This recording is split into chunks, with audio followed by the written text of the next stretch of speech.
दिनांक 3/5/2026 चे पहाटे साधारण 2:30-3 वाजण्याच्या सुमारास सुबतनगर जो चौक आहे त्या ठिकाणच्या परिसरामध्ये एक म्हाडाचं LIG क्वार्टर आहे आणि त्याच्यामध्ये हे दोन परिवार, ग्राउंड फ्लोअरला एक परिवार राहतोय आणि दुसरा जो आहे अपोजिट वाला तो वरती राहतोय. तर हे दोन परिवार त्या ठिकाणी राहत आहेत आणि यातला जो फिर्यादी आहे नरेश कडू नावाचा, तर त्या व्यक्तीचं कूलर लावलेलं आहे आणि त्या कूलर ओव्हरफ्लो झाल्यानंतर त्या कूलरचं पाणी खाली पडत होतं आरोपीच्या घराच्या समोर.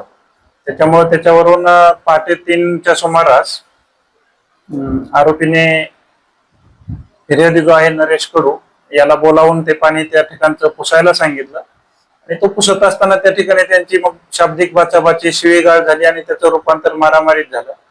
त्यावेळी त्याचा भाचा जो आहे नरेश कडूचा, यातील फिर्यादीचा अंकित नांदुरकर, वय 28 वर्ष आहे त्याचा, तोही खाली आला आणि त्यावेळेला यातील जो आरोपी आहे त्यानं त्याच्या घरातले इतर कुटुंबीय सुद्धा होते, त्या सर्वांनी मिळून या दोन व्यक्तींना, फिर्यादी, त्याचा भाचा अंकित नांदुरकर आणि त्याच वेळेला त्याची आई सुद्धा नरेश कडूची आलेली होती खाली, तर त्यांना शिवीगाळ केली, त्याचप्रमाणे हाताबुक्कीनं मारहाण केली आणि ह्याच्यामधला जो एक मेन आरोपी आहे त्याचा नातेवाईक असलेला दुसऱ्या आरोपीनं चाकूनं त्या ठिकाणी नरेश कडू आणि त्याचा भाचा अंकित नांदुरकर याच्यावर वार केले आणि त्याच्यामध्ये नरेश कडू आणि अंकित नांदुरकर हे जखमी झाले. अंकित नांदुरकर हा गंभीर जखमी झाला.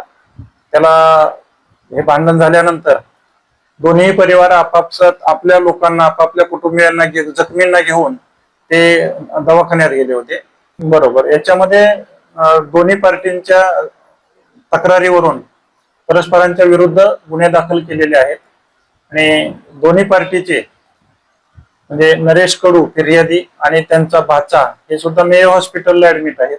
ते उपचार चालू आहेत त्यांचे. आणि जे अपोजिट पार्टी आहे त्यामधला रोहन गजबी हा सुद्धा गजबे हॉस्पिटल या ठिकाणी ऍडमिट आहे आणि उपचार घेत आहे. उर्वरित आरोपींचा शोध घेणं चालू आहे.